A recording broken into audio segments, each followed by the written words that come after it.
आपका आशीर्वाद प्राप्त हो गया साहिब जी। मैं अरे वाह। हाँ, अप्रैल से जो है मैं सुन रहा था, हम्म। लगातार 5-6 महीने हो गए। तो हम्म। आपके कृपा से बढ़िया अनुभव प्राप्त हुआ है। हम्म। और धुन भी बढ़िया चल रही है, 24 घंटे निरंतर है जैसा आप बोलते हैं। तो मन में कोई संशय नहीं बच। सारे वीडियो मैंने सुने हैं आपके, लगभग 350-400 के आसपास होना चाहिए। बाप रे बाप। हाँ, मैंने सारे लगातार सुने हैं। कोई वीडियो में तो मेरा संशय नाम की कोई चीज अब ना हाँ तो है, हाँ। ना कुछ बचा। बहुत और अच्छे आप बहुत अच्छे। और आपके आशीर्वाद से जो है मैंने 2-4 लोगों को, और 2-3 लोग जो हमारे परिचित हैं, हम्म। आपने कहा है कि अगर आपको हो जाए प्राप्त तो आप हम्म। दे सकते हैं। एकदम तो बराबर। तो मैंने उन्हें दे दिया है, तो उन्हें भी लाभ मिलना चालू हो गया है। हम्म। हाँ, तो वो भी मैंने कहा भी आप लोग बिल्कुल कोई कॉल नहीं करेंगे साहब जी को। आप तो जो है पूरे सुने, पहले पूरा जब कंप्लीट सुन लें, सारे संशय आपका कोई बाद में बचे तब आप फोन करेंगे, वैसे नहीं। तो वो बिल्कुल हाँ, ये उसमें सुन क्या रहे क्या हैं। क्या होता है।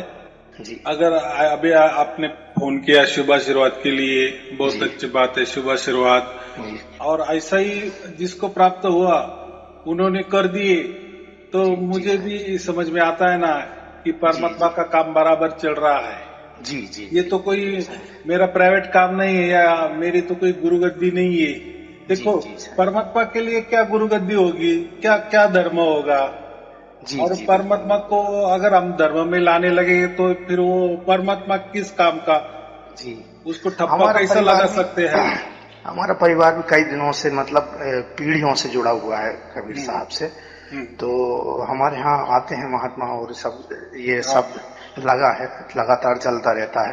हम्म। पर ये जो चीज आपके यहाँ आपके माध्यम से प्राप्त हुई है, हम्म। ये ना तो इस संबंध में कहीं कोई बात हुई है, और हम्म। ना कोई दे सका है।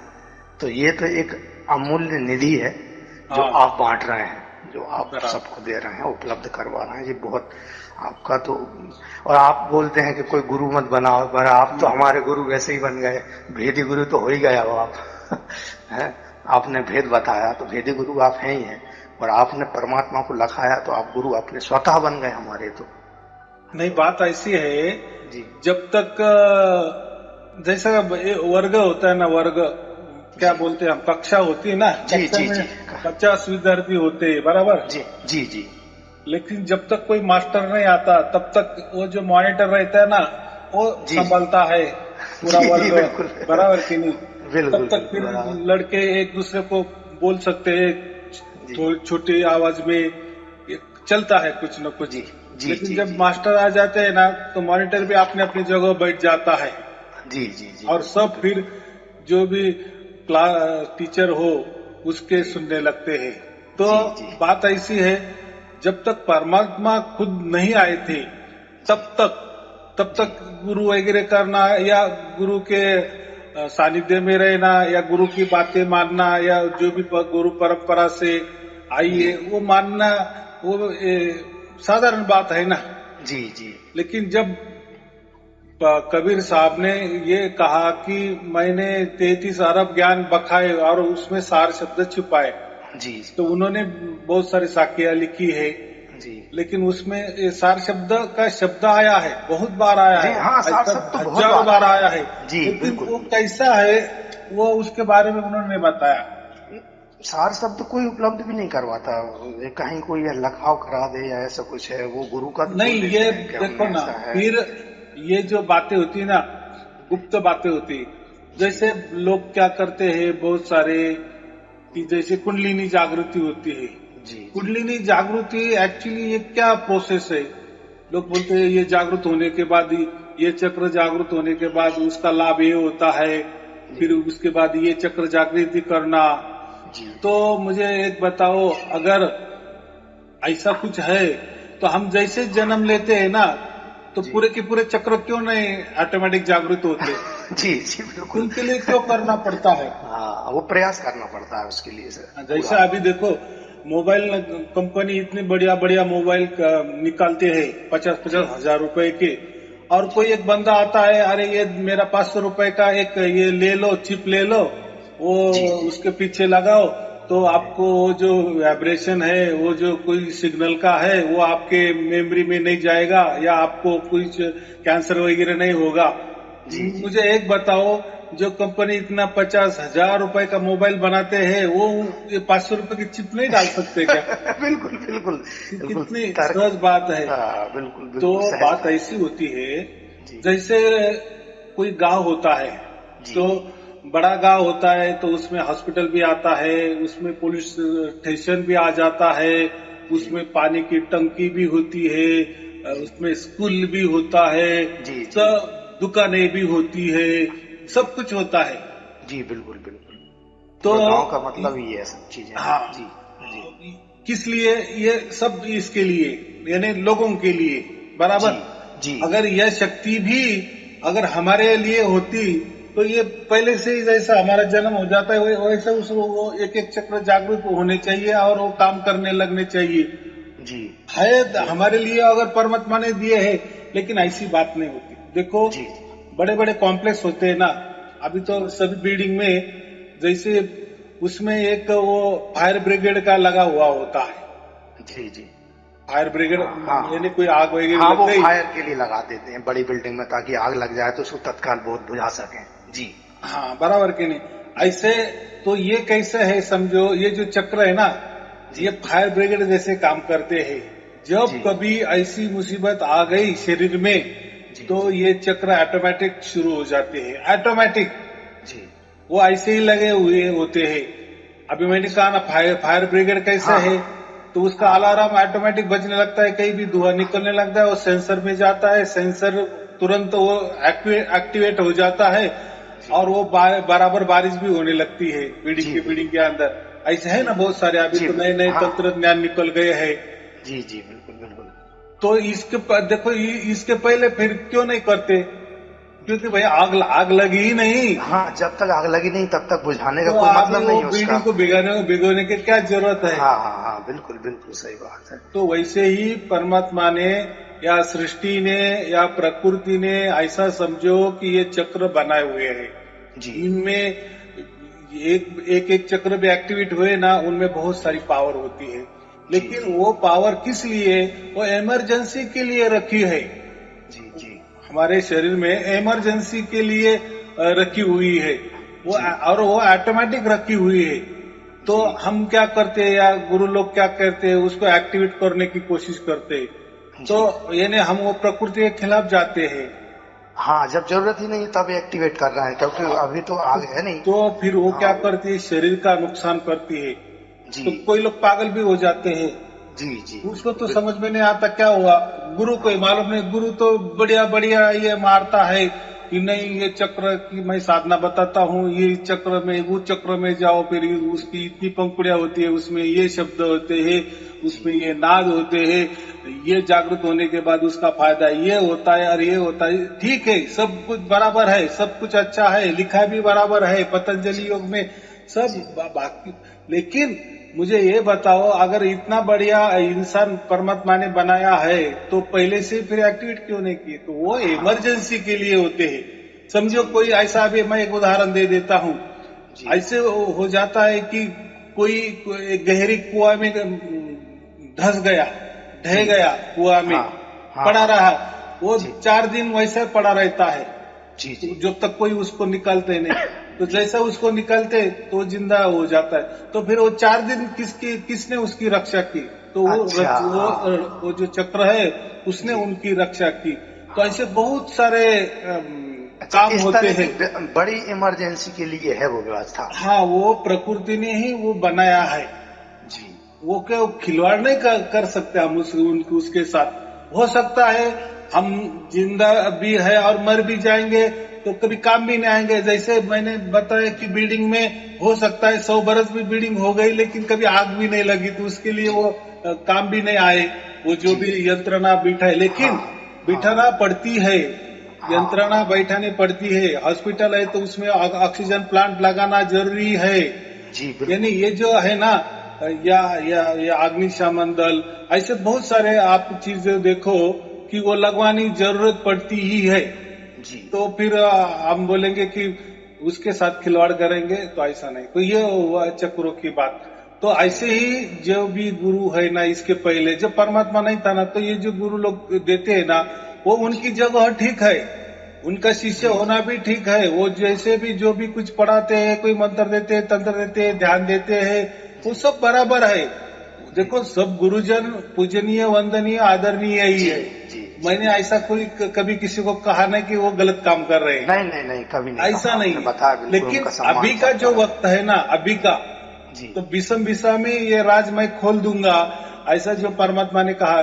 कबीर साहब ने लिखा था 650 बरस पहले, तो उन्होंने बराबर वो विषम विषा में वो राज खुला दिया परमात्मा का। उन्होंने कहा था मैं आऊंगा, मेरा परछाई भी नहीं दिखेगी, परछाई नहीं, और घर घर में जाऊंगा और सार शब्द का लखाव करूंगा जी। तो अगर स्वयं परमात्मा ही सार शब्द का लखाव करने वाले, तो हम कौन होते हैं? या कोई बंदा कहेगा कि मेरे पास आ जाओ, मेरा गन्ना तोड़ा पहन लो, मेरी गुरु दीक्षा ले लो, मैं आपको सार शब्द बताता हूँ, तो ये गलत बात है।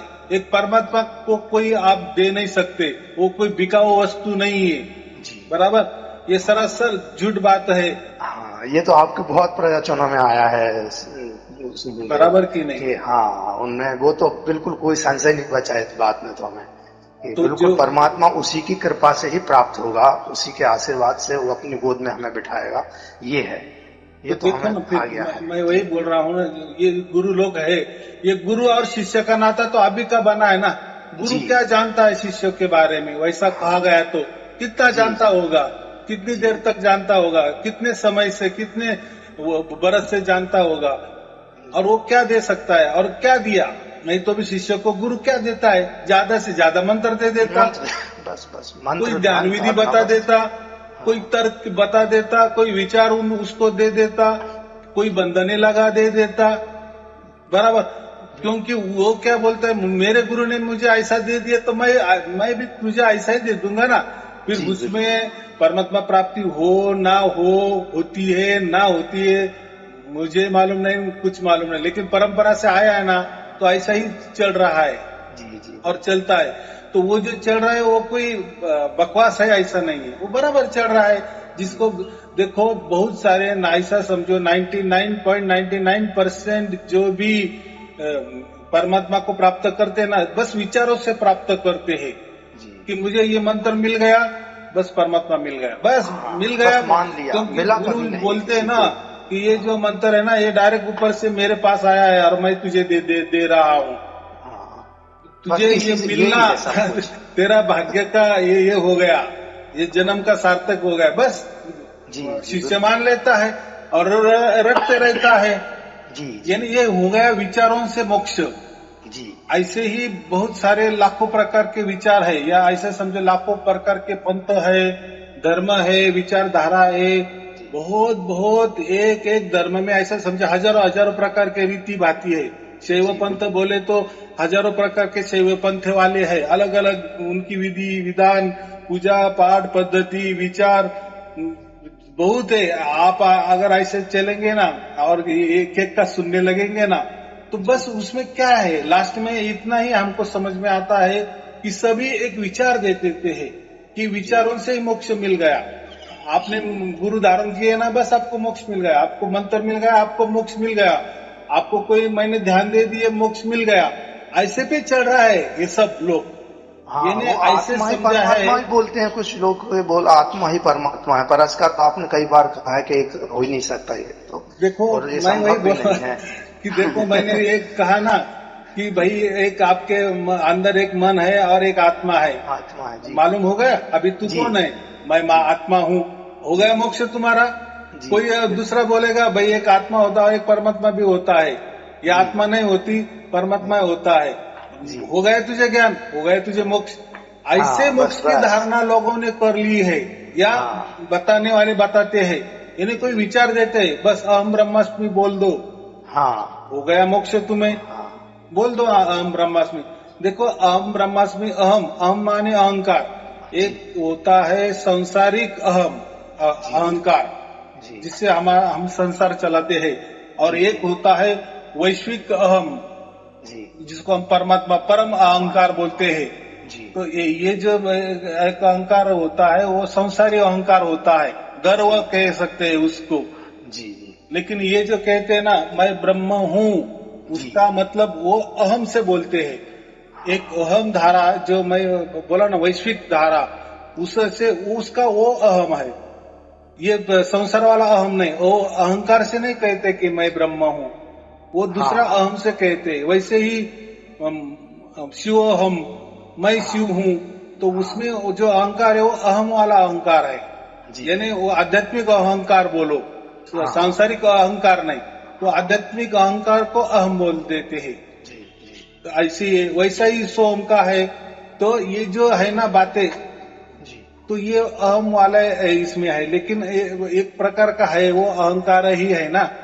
हाँ। तो अहंकार। कबीर साहब ने यही बताया ना कि परमात्मा आपको भक्ति से मिल सकता है। आप अलग हो, परमात्मा अलग है, हम आत्मा ही है।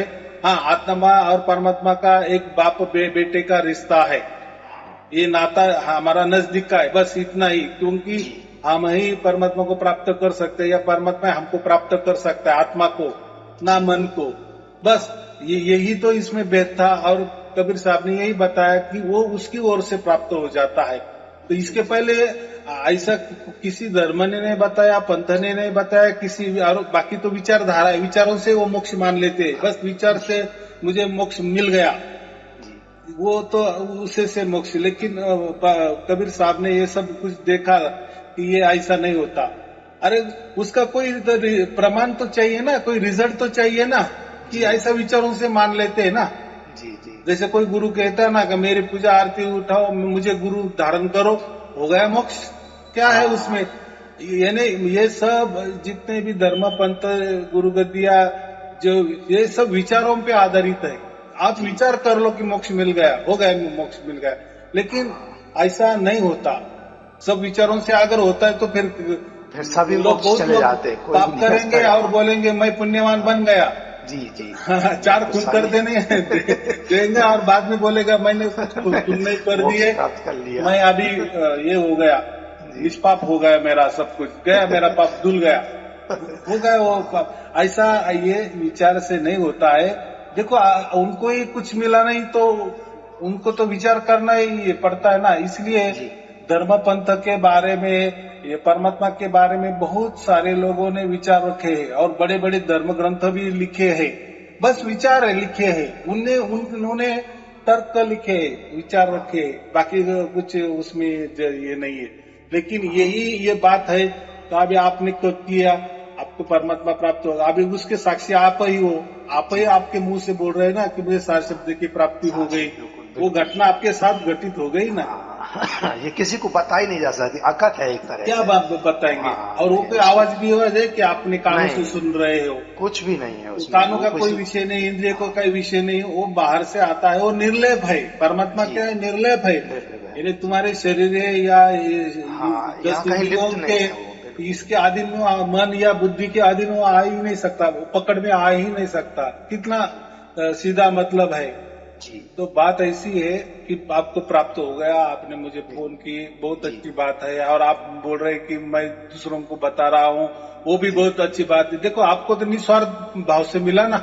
जी बिल्कुल बिल्कुल निस्वार्थ। देखो अभी मैं प्रवचन करता हूँ, अभी ये लाखों करोड़ लोगों के पास जाता है, तो मैं तो गिनती नहीं कर सकता ना कि किसके पास गया, या अच्छे के पास गया कि बुरा के पास गया। अरे वो देखने वाला है ना ऊपर से। फिर परमात्मा का क्या काम? फिर परमात्मा कुछ काम नहीं होगा ना। परमात्मा को सब मालूम है ना। ये तो वो तो हमारे पहले से ही ना, वो तो आदि अनादि से ना हमको जानता है ना। तो वो किसको सुनने देना, किसको नहीं सुनने देना, किसकी विचार बुद्धि का पलट कर देना, या बुद्धि में ये बात आ जाना या समझ जाना, ये सब सब सब परमात्मा संभालता है, बराबर करता है, बराबर। इसीलिए मैं हमेशा कहते भाग्य का काम है। तो मुझे जैसा निस्वार्थ भाव से मिला, मैंने वैसे के वैसे लोगों को दिया, और वैसे वैसे लोगों को बराबर प्राप्त हो रहा है। देखो एक ही परमात्मा, उसकी टैग भी एक ही है, और एक जैसा ही वो प्राप्त हो रहा है ना। उसमें कोई धर्म की झलक है, ना कोई पंथ की झलक है, नहीं कोई गुरु गद्दी की झलक है, कुछ कुछ करने की। हाँ, इसके पहले नहीं था, इसीलिए गुरु की आवश्यकता थी, लेकिन इसके लिए नहीं। कोई गुरु परमात्मा प्राप्ति नहीं करवा दे सकता स्वयं। जब तक परमात्मा उसकी ओर से वो हमको नहीं प्राप्त करता, तब तक नहीं हो सकता। लेकिन ये बात पहले किसी को मालूम भी नहीं था ना, ये हाँ, बात तो पहले अभी केवल निकली गुरु। विषम विषा में, समझो। देखो वो तो गुरु के बिना कुछ हो ही नहीं सकता, गुरु के बिन ज्ञान ना उपजे, वो बराबर तो है ना, वो फिर हाँ वो टाइम की बात है ना, उस टाइम वो बात बराबर थी। यानी ऐसा हाँ। समझो विषम विषा के पहले वाली जितने भी गुरु गद्दियां चल रही है, जो भी गुरु शिष्य का नाता चल रहा है, तो वो बराबर उनके हिसाब से चल रहा है। लेकिन अभी तो परमात्मा खुद आए ना, हाँ, उन्होंने कहा ना कि जगदीश का राज चलेगा, जगदीश का राज विषम विषा के बाद यानी जगदीश राज करेगा। जगदीश माने ईश्वर, ईश्वर माने परमात्मा। हाँ, तो परमात्मा खुद आ रहा है और लोगों को प्राप्त हो रहा है, और सब कुछ उसका बोलबाल चल रहा है ना, बोलबाला चल रहा है ना। तो इधर अभी नहीं जरूरत। जैसे अब पहले गुरु- डेस्क फोन थे, हाँ, टेबल पे फोन रखते थे, फिर हम करते थे ना। जी हाँ, अब वो भी जो करते थे तो उसके पास भी वही फोन रहता था। एक ही जगह दोनों हिल डुल नहीं सकते थे। लेकिन अभी मोबाइल निकल गया, हाँ, अभी घर में कहीं भी एक जाओ। जगह बैठने की जरूरत नहीं है। कहीं भी फोन आ जाओ, गाड़ी में भी आ गए तो भी हम रिसीव कर सकते हैं, या गाड़ी में चल रहे हैं तो किसी को भी बात करनी है तो फोन लगा सकते हैं। तो अभी डेस्कटॉप की कोई जरूरत नहीं है। ऐसा ही मैं कह रहा हूँ, विषम विषा के पहले जो जरूरत थी वो बराबर है। गुरु करने की जरूरत थी, जो भी उनके नियम ध्यान धारणा पद्धति होती थी, बंधने होती थी, वो सब कुछ बराबर होता था। लेकिन अब सब स्वयं वो परमात्मा आ गए ना, और उन्होंने किसी को ऐसा मध्यस्थ भी नहीं डाला, किसी को धर्म को जहांगीरी नहीं दी कि भाई मैं तेरे पास लोग आएंगे और तू फिर देता जा, ये ले। तो फिर धर्म को दे दी होती तो फिर क्या हो जाता, वो धर्म श्रेष्ठ हो जाता, वो एक ही हो जाता श्रेष्ठ, बाकी सब या लोग ऐसे नीचे हो कहेंगे, जाते। नहीं, फिर लोग ऐसे कहेंगे ना, जो धर्म को मिल गया ये बात ठीक है, लेकिन जो धर्म को नहीं मिलता वो बोलेंगे अरे ऐसा कैसा परमात्मा तुम्हारा, हाँ हाँ, एक कोई हमारे पास नहीं आया तो उसके पास गया। हाँ। तो इसीलिए वो भी लांछन परमात्मा ने नहीं लिया, इसी में किसी धर्म का ये नहीं, यानी जो धर्म के परे जो है उसको ये काम दे दिए। वैसे पंथक को भी किसी पंथक को नहीं दिए, अगर किसी पंथक को दे दिए तो वो बड़ा हो जाता, यानी फिर उसमें अहंकार आ जाता ना। जी फिर मेरे पास आ जाओ, मेरे पंथ में परमात्मा आ गया, परमात्मा मेरे पंथ में ज्यादा खुश है। तो ये देखो, इसलिए यहाँ कोई वो धर्म एक नहीं, नहीं हो पंथ जाता। नहीं, या कोई गुरु गद्दी नहीं, कोई गुरु भी नहीं बता सकता आओ मेरे पास देखो, मेरे और परमात्मा की बहुत जमी है, परमात्मा मेरे पास से आया है। हाँ, अरे परमात्मा स्वयंभू है, वो कुछ भी कर सकता है, उसके लिए किसी की कुछ जरूरत नहीं है। उसने हमको पैदा कर दिए, हम उसके बच्चे हैं, तो बच्चे सिखाने लगे बाप को, तो ऐसा कैसा क्या होगा। अरे वो सोचेगा ना कैसा करना है, फिर उसने वैसा कर दिया ना, वो वैसा ही सब सर्वज्ञ है, वो सब जानता है, सब जानता है, और वैसा ही उसने किया ना, किसी को नाराज भी नहीं किए, बराबर। इसमें कोई किसी का संबंध भी नहीं है, वो खुद जाता है और खुद लोगों को प्राप्त हो रहा है। ये तो होती है ना परमात्मा की लीला। यही है। हाँ, ये समझने का क्या बोलते हैं ना, काफी इशारा बोलते हैं ना, समझने वाले को इशारा काफी है। अगर नहीं जो समझाना ही नहीं चाहता है, बराबर, जो तो सोया भी नहीं है लेकिन उसने आग तो बंद ही कर डाली है, सोने का नाटक करा है, तो फिर उसके लिए क्या जगाना है। हाँ, उसको कोई नहीं जगा सकता, वो एक जगा बार नहीं सकता। हाँ, क्योंकि वो सोया ही नहीं है ना। हाँ, तो ऐसी ही बात है कि इतना सहज परमात्मा सबको प्राप्त हो रहा है, तो अभी ये पिछला क्यों करना कि नहीं ऐसा नहीं, इसमें कोई गुरु नहीं है, ऐसा कैसा इसमें कोई धर्म नहीं है, ऐसा कैसा इसमें कोई बंधन नहीं है, ऐसा कैसा इसमें कोई पंथ नहीं है, ऐसा कैसा इसमें कोई विचार नहीं है। अरे ये सबके परे परमात्मा है। जो भी विचार, धर्म, पंथ, कोई कल्पना, कोई तर्क, ये सब प्रकृति वाली बातें हैं, प्रकृति के परे परमात्मा है। कितने मैं बार बार वही बोलता हूँ ना, प्रकृति और परमात्मा का बिल्कुल आपने अलग परे है, वो तो प्रकृति से मिल भी नहीं सकता ना, प्रकृति में उन्होंने परमात्मा तैयार किया ना, परमात्मा ने प्रकृति को तैयार किया ना। जी जी बिल्कुल। तो प्रकृति बड़ी कि परमात्मा बड़ा, इतना सहज तो ज्ञान है ना। फिर इसलिए मैं कोई बोलता है, कोई हड़मास देव वाला गुरु कहने लगा कि मेरे पास आ जाओ, मैं तुमको परमात्मा दे देता हूँ, तो फिर हड़मास का गुरु बड़ा हो गया ना परमात्मा से। और वो हो नहीं सकता, वो किसी भी स्थिति में नहीं हो सकता, क्योंकि और जो हड़मास का गुरु है वो तो नाशवान है ना, प्रकृति से बना है, प्रकृति से बना प्रकृति, और वो नाशवान है, वो कैसा अविनाशी परमात्मा को प्राप्ति करवा देगा। हाँ, और प्रकृति में जो भी चीजें दिख रही हैं वो सब नाशवान है, तो उनसे किसी से भी नहीं मिल सकता, नहीं मिल सकता। कितनी सहज बात है। बिल्कुल। और इसके पहले भी कोई बोलता है ना कि मिल गए, तो वो कहीं भी वो एकदम झूठ बात है। किसी को नहीं मिला पहले भी, इससे पहले विष्णु विसा के पहले जो भी कहेंगे ना कि हाँ हमारे गुरुजी ने परमात्मा को मिला था, अरे कोई नहीं मिला था, वो विचारों से मान लिए थे कि मुझे मिल गया। वो एक प्रकार का एक ये हो जाता है ना, कोई भी चीज रटने से, कोई या खुद को मानने से, तो वो वैसा ही हो जाता है। उसमें क्या है, वो एक नाटकबाजी हो गई। बाकी ऐसा को कुछ नहीं। परमात्मा को किसके हाथ में क्यों जाएगा, किसी गुरु के हाथ में को क्यों जाएगा, किसी धर्म के हाथ में क्यों जाएगा, किसी पंथ के हाथ में क्यों जाएगा। इतनी सहज बात है। अरे उसने सबको तैयार किया, वो सोचेगा ना कैसा करना है। तो देखो फिर वैसा बराबर किए ना, बराबर जा रहा है, घर घर में जा रहा है, सारे शब्द की सबको प्राप्ति हो रही है। कुछ तो साहब जी, कुछ तो क्या है कि ब्रह्म की प्राप्ति कोई परम ब्रह्म की प्राप्ति मान लेते थे, ऐसा भी कुछ है कंफ्यूजन। तो आप कहते हैं ना कि ब्रह्म की प्राप्ति प्रकृति है, वो प्रकृति का अंतिम बिंदु है, वहां तक प्राप्ति हो सकती है प्रकृति से। तो वो प्रकृति के माध्यम से गुरु से वो ब्रह्म की प्राप्ति करते थे और वो बोलते थे हमें परमात्मा प्राप्त हो गया है। तो ये भी एक कंफ्यूजन था। बराबर है। ये जो है ना प्रगट जो भी दिख रहा है ना हमको, इसको ब्रह्म कहते हैं। और एक अप्रगट माने उसको परमात्मा कहते हैं जी। तो परमात्मा तो कोई ऐसा प्रकट नहीं हो सकता ना, आदमी की तरह दृश्यमान नहीं ना, वो दिख नहीं सकता ना ऐसा। तो वो है। तो लोगों ने क्या समझा कि जैसे ये प्रगट ब्रह्म है ना, लेकिन वो जो अप्रगट परमात्मा है वो अज्ञात है, अव्यक्त है जी, अज्ञात है, अव्यक्त है।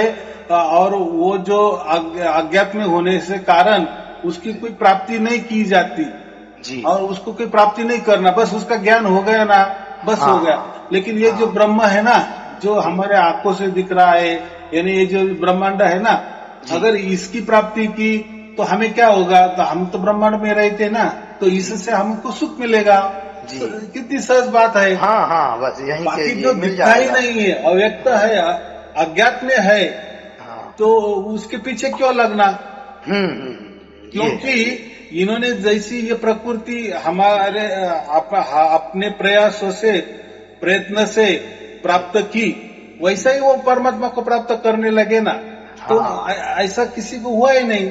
फिर उन्होंने कह दिया कि नहीं, अरे वो तो अज्ञात है, वो नहीं, अव्यक्त है, वो नहीं प्राप्त हो सकता। तो फिर ये गड़बड़ हो गई। लेकिन बराबर फिर कबीर साहब ने वही बताया ना कि वो उसकी इच्छा से प्राप्त होता है, उसकी लीला से वो प्राप्त। फिर वो कैसा प्राप्त होगा, वो उसकी लीला वो जाने। बराबर फिर वो उसके जरिए बराबर अभी प्राप्त हो रहा है। लेकिन ये कभी लोग मन में लाते नहीं ना, ऐसा हो ही नहीं सकता। परमात्मा आप प्राप्त नहीं होगा। और गुरु लोग तो ये सब उन्होंने ये दुकानें मांड के रखी है, वो ऐसा कैसे कह देंगे। वो तो फिर उनके पास कौन जाएगा। देखो उनके पास क्यों लोग जा रहे, वो कह रहे कि हमारे पास आ जाओ, हम आपको परमात्मा मिलवा देंगे, इसलिए लोग जा रहे हैं ना। बोर्ड है उनका सामने, हम मिला रहे हैं। अगर वो बोर्ड उतार देंगे कि नहीं मिलता यहाँ पे, तो फिर उनके यहाँ कोई नहीं आएगा। कितनी सहज बात है। तो इसीलिए शिष्यों की भी संख्या बढ़ती है ना। बढ़ जाती है। देखो फिर क्या 40 से बरस हो जाते हैं, 50 भी बरस जाता है, शिष्य मर जाता है, गुरु मर जाता है। और चलता ये परंपरा चलती आती है। और किसी को कुछ बताना नहीं, तो इसमें सब कुछ भी आ गए ना। मेरे पिछले वाले जितने भी इनके भगत हो गए, शिष्य हो गए, उनको मिला ना मिला वो समझने की कोई ये भी नहीं है ना, तरकीब भी नहीं ना। तो ऐसा समझ के चलते थे, हाँ इनके पीछे के लोगों को मिला होगा, हमको भी मिलेगा, ये मिलेगा करते ये भी मर जाता है। तो ये बात होती है, ऐसा ये चलता आया है। और क्या करें, अगर परमात्मा नहीं मिल रहा है तो कैसा क्या। तो और उसके तरफ से वो आने वाला है, तो फिर ऐसा कौन सा दिन उजड़ेगा, और कब तक शिष्यों को बोलने का नहीं, वो उनकी तरफ से आने वाला है। वो कोई कल्पना नहीं कर सकता। कोई गुरु तो स्वप्न में भी कल्पना नहीं करेगा कि परमात्मा आप यहाँ आता है। वो तो बोलेंगे ही नहीं इसको। और समझो उनके अंदर कल्पना आ भी गई तो भी बताएंगे भी नहीं। तो ये बात होती है ना। तो कोई अपने पेट पे लात क्यों मारेगा। तो मुझे इतना कहना है, वो जो भी आज तक कर रहे थे या करवा रहे थे, लोग भी उनके पास जा रहे थे, कोई चिंता की बात नहीं, सब कुछ अच्छा है उस टाइम तक। लेकिन अभी जब हमको मालूम ही हो गया कि परमात्मा अभी सबको सहज में प्राप्त हो रहा है, हाँ। तो अभी वो प्राप्त करना चाहिए ना। लेकिन ये लोगों, गुरु लोगों ने लोगों को इतना दिमाग में भर दिया है कि परमात्मा ये इतनी बड़ी शक्ति है, इतनी बड़ी शक्ति वो है, ये बराबर बात है, जी बराबर। हम एक बूंद है तो परमात्मा सागर है, सागर है जी। लेकिन वो प्राप्त हो ही नहीं सकती। जी ऐसा इन्होंने ठस ठस के भर के दिया है। हाँ तो आप क्या करो, हमको परमात्मा मान लो बस। हाँ हमारी पूजा आपके करो। आपके मन ने मान लिए ना हमें परमात्मा, हो गया, मिल गया परमात्मा, क्या है उसमें, कितना इजी बात है। हाँ इसीलिए जीवित गुरु इनका सामने बैठा है, बड़प्पन आ बस गया। इसी की पूजा करो। हाँ, फिर इनके मंदिर बनने लगे गुरु लोगों के, इनको बढ़ावा मिला, इनकी पूजा आरती होने लगी। हाँ और बराबर शक्ल उन्होंने लगाई कि बराबर है, परमात्मा तो ऐसा मिलने वाला ही नहीं है और मिलता ही नहीं।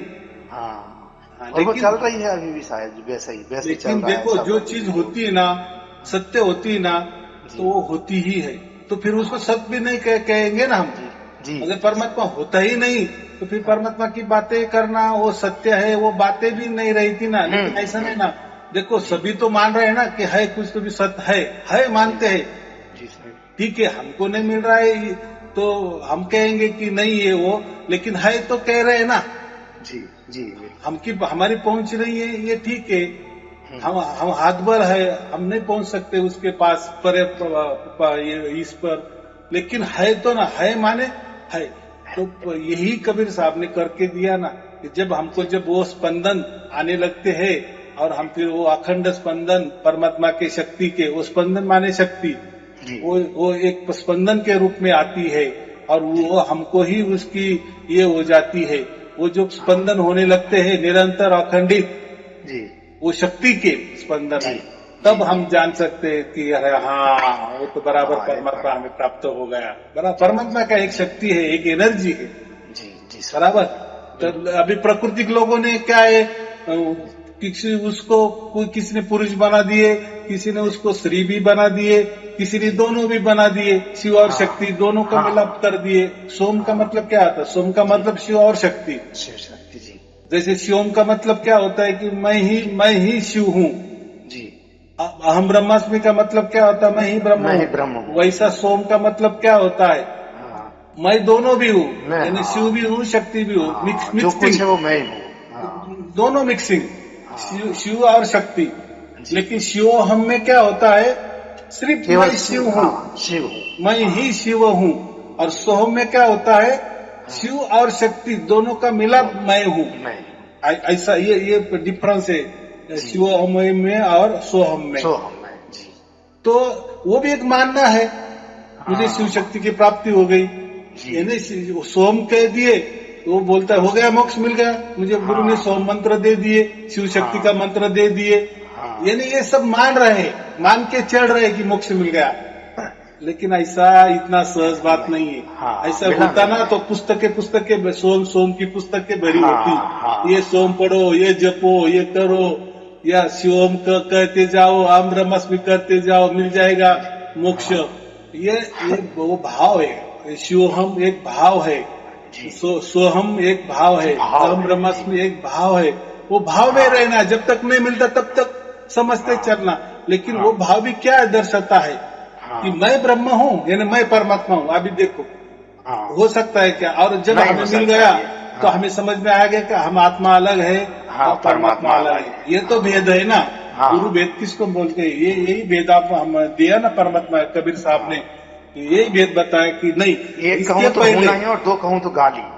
हाँ, इसके पहले इन्होंने क्या कर दिया कि हम ब्रह्मास्मि, यानी मैं ही परमात्मा हूँ, बराबर, या शिवहम, मैं ही शिव हूँ, यानी मैं ही परमात्मा हूँ। वही अर्थ उसका होता है सोहम, इसका वही अर्थ होता है कि मैं परमात्मा हूँ।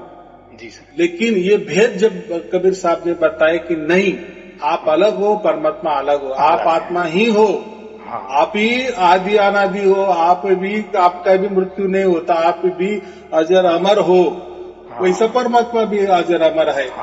तो हम उसकी संतान हैं, बस हम भक्ति कर सकते हैं, और इसीलिए फिर भक्ति से ही परमात्मा को प्राप्त किया जाता है। भक्ति में दो होते हैं ना, जी। एक आत्मा होता है, एक परमात्मा होता है। परमात्मा। जैसे हम अभी वो ये जान रहे हैं, हमारे में उतर गया है वो सार शब्द, हम हाँ, खुली आंखों से, खुली कानों से जान रहे हैं ना।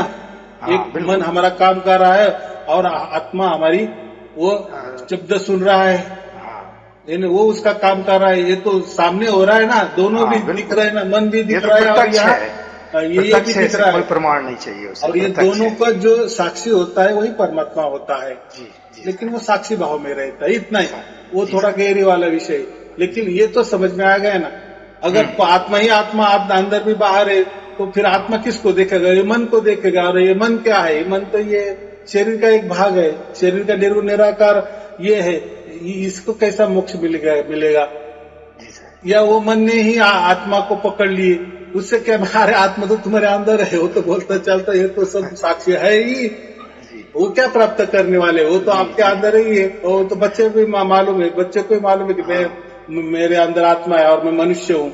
हाँ। अब प्राणी है, ठीक है, जानते हैं। प्राणी खुद को जीव कहेगा, हाँ। लेकिन मनुष्य तो सबको जानता मालूम है ना है। कि मेरे अंदर आत्मा है। हाँ, हाँ। हम जब कोई मरते तो क्या बोलते? उसकी आत्मा उसकी को आत्मा शांति निकल मिले। गई तो वो मर गया बस। तभी आप बोल देते हैं ना, उसको आत्मा को शांति मिले, हाँ, उसको सदगति मिले। यानी हाँ। हर आदमी को मालूम है, हाँ, हर अज्ञानी हो वो भी मालूम है कि अरे उसका हाँ। आत्मा निकल गया। हाँ, क्या उसमें क्या बात है? जी, जी, बिल्कुल, बिल्कुल। हाँ, नहीं, लेकिन आत्मा से परमात्मा अलग है। ये सच में भक्ति है, फिर इसी से आपको प्राप्त हो जाता है। ये तो भेद है। जी, हाँ, जी। चलो वो जाने दो। अभी जो भी कर रहा है वो उनके इसमें हिस्से में उनका भाग्य, उनके साथ हमको मिल गया बस, क्योंकि हम अकेले आए, अकेले जाने वाले, अकेले का हिसाब होने वाला, हमें तो मिल गया बस। निस्वार्थ बस भाव से आशीर्वाद मिल गया। रहे आपका, हाँ, विश्वास तो है ही है, बस आशीर्वाद बना रहे हमारे परिवार से, हमारे ऊपर चलो आपका ठीक है। आशीर्वाद रहे। शुभ आशीर्वाद आपको और आपको परिवार के लिए। जी साहिब। सत साहिब जी, सत साहिब जी, सत साहिब जी। सत